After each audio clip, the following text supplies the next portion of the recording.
ரிஷபராசி நேயர்கள். இந்த ரிஷபராசி நேயர்கள் அப்படின்னு சொல்லும்போது பார்த்தீங்கன்னா கம்பீரமானவர்கள், எல்லா இடத்துலயும் தைரியமா பேசக்கூடியவங்க. ஸோ இவங்க கிட்ட இவங்களுக்கு மன உளைச்சல் அப்படிங்கிற ஒரு பெரிய வார்த்தை என்னன்னா துரோகம். அதாவது நீங்க தலைமையில இருக்கீங்க, அப்பா அம்மா இருக்காங்க அப்படின்னு இருக்கும்போது நீங்க சேமிச்சு வைக்கிறது சிறப்புகளை தரும். தனக்கு மிஞ்சிதான் தானமும் தர்மமும் கூட. ஸோ தம்பி தங்கைகளுடைய வாழ்க்கை பாதைக்கு உதவி செய்யலாம். ஆனா எதிர்பார்ப்போட செய்யும் போது நான் அப்போ அவ்வளோ செஞ்சேனே, இப்போ நான் கஷ்டப்படுறேன், எனக்கு ஹெல்ப் பண்ண யாரும் இல்லையே அப்படின்ற ஒரு மன உளைச்சல் இந்த ரிஷப ராசிக்கு கண்டிப்பா இருக்கும். சில இடங்கள்ல நம்மளுக்கு கிடைச்சிருமா அப்படின்னு ஒரு சின்ன சபலம் சொல்லலாம், இல்ல அல்பத்தனம்னு சொல்லலாம். இந்த மாதிரி ஏதாவது ஒண்ணுல போயிட்டு வெயிட் பண்ணி 10 வருஷமா வெயிட் பண்ணி 15 வருஷமா வெயிட் பண்ணி கடைசியில ஒன்னும் இல்லைன்னு சொல்லி அனுப்பும் போது இவங்களோட எதிர்பார்ப்போட குமுறல் ரொம்ப அதிகமா இருக்கும்.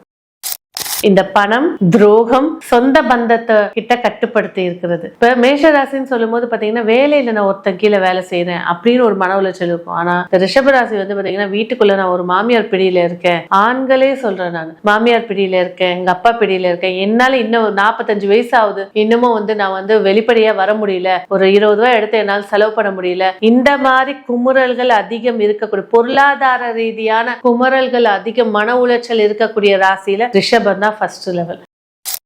கேம் சேஞ்சர் லக் சேனல் நேயர்களுக்கு அன்பார்ந்த வணக்கம். நான் உங்க ரேவதி ராஜேஷ் கண்ணா. இது வரைக்கும் நிறைய தலைப்புகளை நம்ம பார்த்திருக்கோம். இப்ப பார்க்கக்கூடிய ஒரு தலைப்பு, எல்லாரிடத்துலயும் மனிதனாக பிறந்த எல்லார்கிட்டையும் இருக்கக்கூடிய ஒரு குணம், அதாவது மன உளைச்சல். எந்த மாதிரியான மன உளைச்சல் பொதுவான குணமா இருக்கும்? அதாவது பாத்தீங்கன்னாக்கா, உதாரணத்துக்கு இப்ப மேஷம் எடுத்துக்கிட்டீங்க அப்படின்னாக்கா, சில கேரக்டர்ஸ், சில விஷயங்கள் அவங்களுக்கு ரொம்ப டிஸ்டர்பிங்கா இருக்கும், மன உளைச்சலை ஏற்படுத்தி கொடுக்கும். அந்த மாதிரி எதன் ரீதியாக தொந்தரவுகள், மன உளைச்சல் ஏற்படும், அதுக்கான பரிகாரங்கள் என்ன என்பதை விரிவா பார்க்கலாம்.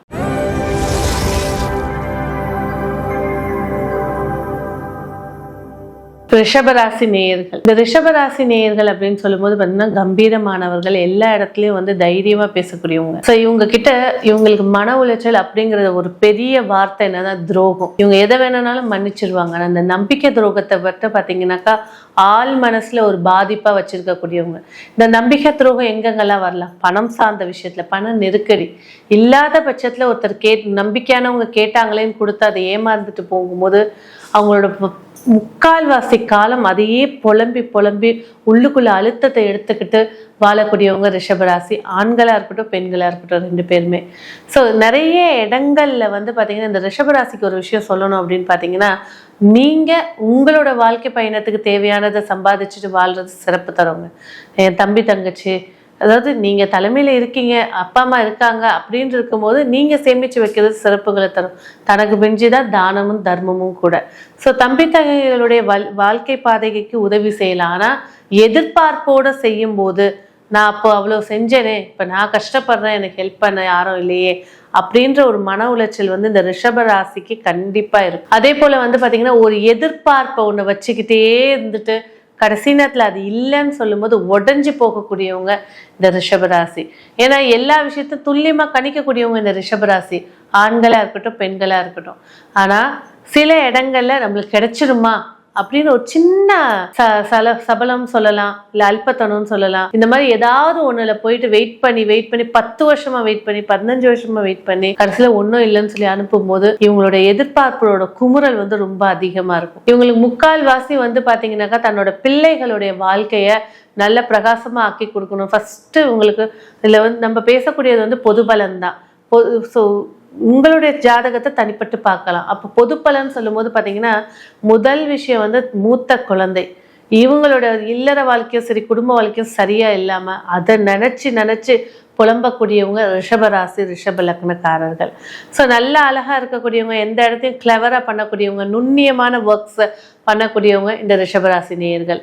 ஆனாலும் இந்த பணம், துரோகம், சொந்த பந்தத்தை கிட்ட கட்டுப்படுத்தி இருக்கிறது. இப்ப மேஷராசின்னு சொல்லும் போது பாத்தீங்கன்னா வேலையில நான் ஒருத்தன் கீழே வேலை செய்யறேன் அப்படின்னு ஒரு மன உளைச்சல் இருக்கும். ஆனா இந்த ரிஷபராசி பாத்தீங்கன்னா வீட்டுக்குள்ள நான் ஒரு மாமியார் பிடியில இருக்கேன், ஆண்களே சொல்றேன், நான் மாமியார் பிடியில இருக்கேன், எங்க அப்பா பிடியில இருக்கேன், என்னால இன்னும் 45 வயசு ஆகுது, இன்னமும் நான் வெளிப்படையா வர முடியல, ஒரு 20 ரூபாய் எடுத்து என்னால் செலவு பண்ண முடியல. இந்த மாதிரி குமுறல்கள் அதிகம் இருக்கக்கூடிய, பொருளாதார ரீதியான குமுறல்கள் அதிகம், மன உளைச்சல் இருக்கக்கூடிய ராசியில ரிஷபம் தான் அதுதான் ஃபர்ஸ்ட் லெவல்.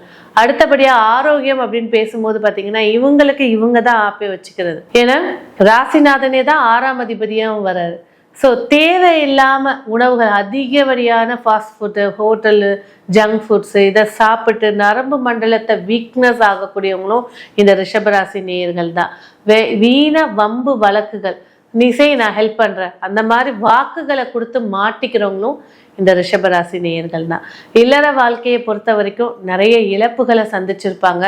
ஒரு கட்டத்துக்கு மேல இதுதான் வாழ்க்கை முறைன்னு சொல்லி தெரிஞ்சுட்டு வாழக்கூடியவங்களா இருப்பாங்க. ரெண்டாவது சரியான ஜோடி அமையாத ராசி ரிஷபராசி. நான் இப்படி எதிர்பார்த்தேன், படித்த பையனை எதிர்பார்த்தேன், படித்த பொண்ணை எதிர்பார்த்தேன், எங்கள் வீட்டில் இப்படி கட்டி வச்சுட்டாங்க, ஏதாவது ஒரு குறையோடு வாழக்கூடியவங்க ரிஷபராசிங்க. அதை நினச்சி நினச்சி குமுறிக்கிட்டே இருக்கக்கூடியவங்க இந்த ரிஷபராசி நேயர்கள். பிள்ளைகள் வழியிலையும் சரி, இவங்களை சுற்றி இருக்கக்கூடியவங்க நடந்துக்கிற முறைகளையும் சரி அதிகமாக யோசிச்சு டென்ஷன் ஆகக்கூடியவங்களும் இந்த ரிஷபராசி நேயர்கள். அதிகப்படியாக உயரமாக இல்லைனாலும் நார்மல் ஹைட்டில் இருக்கக்கூடியவங்க அது இப்போ ஃபார் எக்ஸாம்பிள் ஒரு பெண்ணு ரிஷபராசின்னு வச்சுக்கோங்களேன், அவங்க தான் அந்த குடும்பத்தில் சம்பாதிப்பாங்க. கணவரே சம்பாதிச்சாலும் அதை விட அதிகமாக சம்பாதிக்கக்கூடியவங்க ரிஷபராசி பெண்கள்.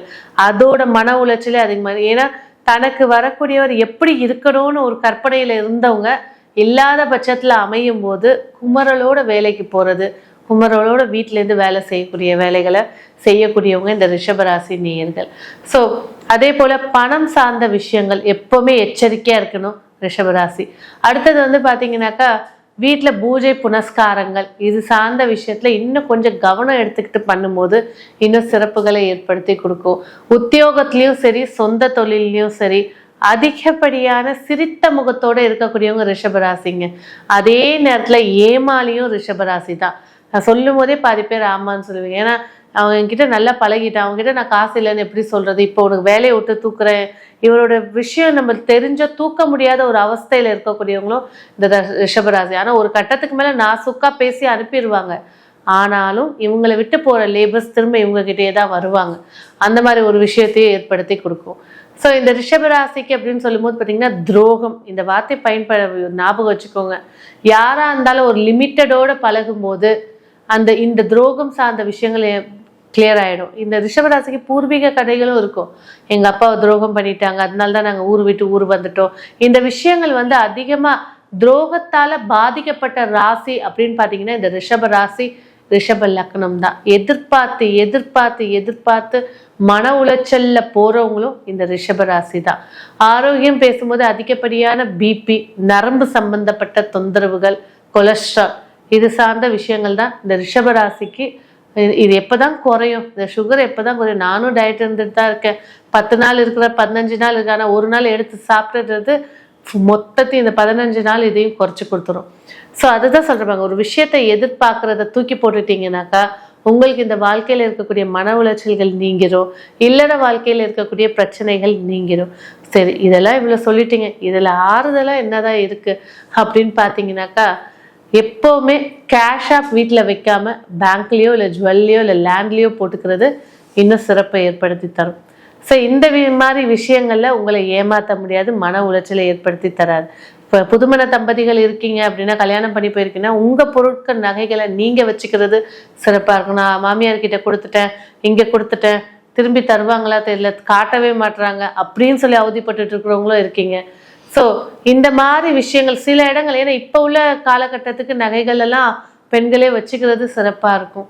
ஸோ அடுத்தபடியாக பார்த்தீங்கன்னாக்கா ஆரோக்கிய விஷயத்தில் கவனம் கண்டிப்பாக தேவை. முக்கால்வாசி லவ் ஃபெயிலியர், மன உளைச்சல், அதனால் போதைக்கு அடிமையாகக்கூடியவங்க இந்த ரிஷபராசி. நிறைய படங்களில் பார்த்துருப்போம், ஒரு பழைய லவ்வை சொல்லி காட்டிக்கிட்டே இருப்பாங்க, அழுதுகிட்டே இருப்பாங்க, ஒரு சோகத்தோட உடம்புக்குள்ளே வச்சுருக்கக்கூடியவங்க இதெல்லாம் ரிஷபராசி. சரி, இதுலேருந்து எப்படி விடுபடலாம் அப்படின்னு கேட்கும்போது பார்த்தீங்கன்னா மகாலட்சுமி வழிபாடு, வீட்டில் நித்தமும் ஒரு தீபம் எரிஞ்சிட்டு இருக்கிறது நிறைய உங்களுக்கு மன உளைச்சல்லேருந்து விடுதலை ஏற்படுத்தி கொடுக்கும். கடற்கரையோரம் போகிறது சிறப்புகளை ஏற்படுத்தி கொடுக்கும். ஸோ மேலும் இப்போ நம்ம இவ்வளோ நேரம் பார்த்தது பொது பலன். இன்னும் உங்களுடைய ஜாதக ரீதியாக இந்த விஷயத்தில் ரொம்ப அதிக குமரகிலேருந்து எப்படி வெளியில் வருது அப்படின்னு துல்லியமாக தெரிஞ்சுக்கிறதுக்கு நீங்கள் எங்களை அணுகலாம். நன்றி.